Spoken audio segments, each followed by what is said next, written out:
خوش آمدید۔ ایڈز ایک ایسا لفظ جسے سن کر اکثر ذہن میں خوف اور بہت سی غلط فہمیاں آتی ہیں، لیکن سچ کیا ہے؟ آج ہم اسی پر بات کریں گے تاکہ ڈر کی جگہ علم لے سکیں اور ہم حقیقت کو سمجھ سکیں۔ تو آئیے شروع کرتے ہیں۔ تو آج ہم کیا کیا دیکھنے والے ہیں؟ سب سے پہلے ہم سمجھیں گے کہ HIV اور ایڈز میں آخر فرق کیا ہے، پھر دیکھیں گے کہ یہ پھیلتا کیسے ہے اور اس سے جڑی عام غلط فہمیاں کون سی ہیں۔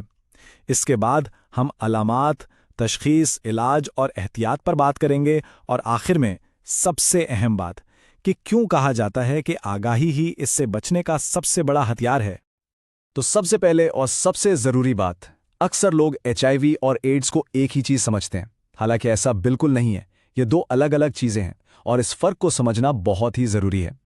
دیکھیں، ایڈز یعنی ایکوائرڈ امیون ڈیفیشنسی سنڈروم، یہ ایک ایسی کنڈیشن ہے جو HIV نامی وائرس کی وجہ سے پیدا ہوتی ہے۔ یہ وائرس کرتا کیا ہے؟ یہ سیدھا ہمارے جسم کے دفاعی نظام یعنی ہمارے امیون سسٹم پر حملہ کرتا ہے اور اسے اتنا کمزور کر دیتا ہے کہ جسم چھوٹی موٹی بیماریوں سے بھی لڑنے کے قابل نہیں رہتا۔ اور یہ ہے ان دونوں میں سب سے بڑا فرق۔ HIV وہ وائرس ہے جو جسم پر حملہ کرتا ہے، لیکن ایڈز وہ اس حملے کا آخری اور سب سے خطرناک مرحلہ ہے۔ یہ وہ سٹیج ہے جب جسم کی لڑنے کی طاقت تقریباً ختم ہو جاتی ہے۔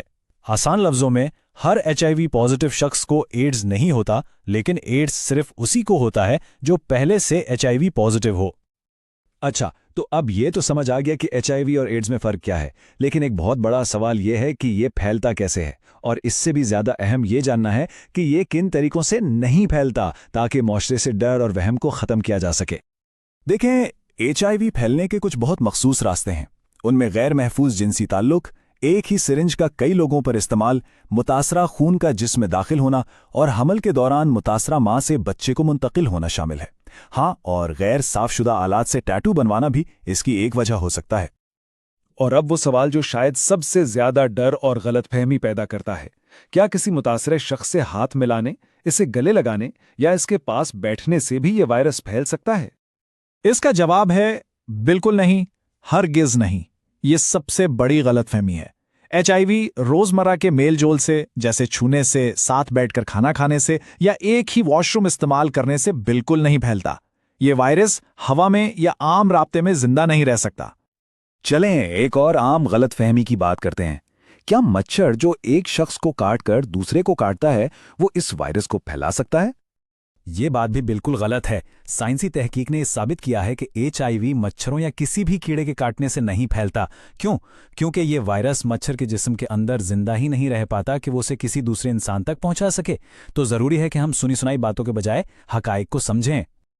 ٹھیک ہے، تو ہم نے یہ جان لیا ہے کہ یہ کیسے پھیلتا ہے اور کیسے نہیں۔ اب سوال یہ ہے کہ اگر کسی کو یہ انفیکشن ہو جائے تو پتہ کیسے چلے گا؟ اس کی علامات کیا ہیں اور اس کی تشخیص کیسے کی جاتی ہے؟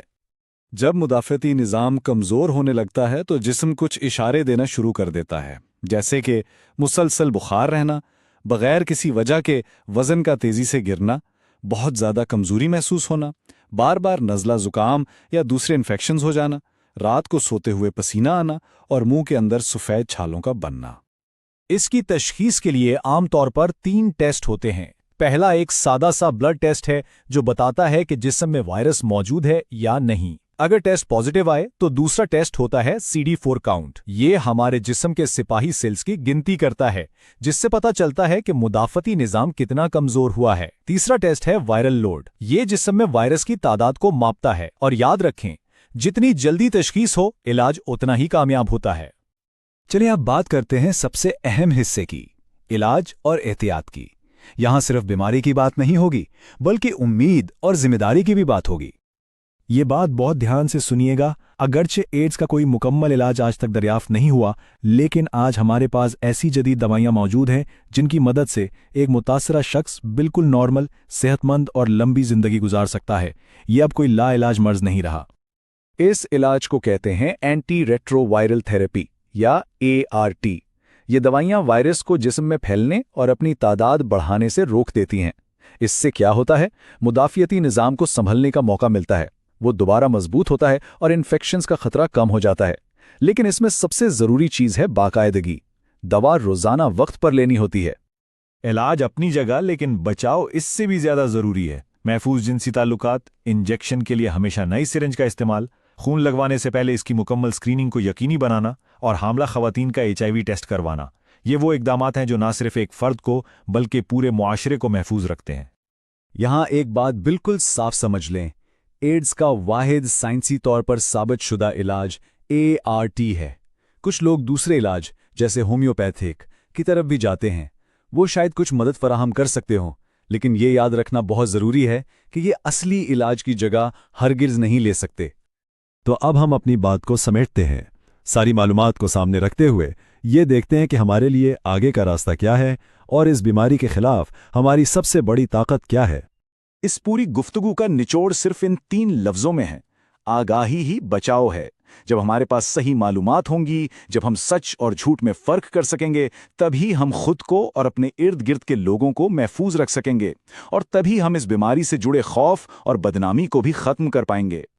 تو آج کی یہ گفتگو اس ایک سوال پر ختم ہوتی ہے جو ہم سب کے لیے ہے: ہم سب مل کر اس بیماری سے جڑی غلط فہمیوں اور ڈر کو کیسے ختم کر سکتے ہیں؟ اس پر سوچنا اور صحیح معلومات کو آگے بڑھانا ہم سب کی ذمہ داری ہے، کیونکہ علم اور سچائی ہی ایک صحت مند معاشرے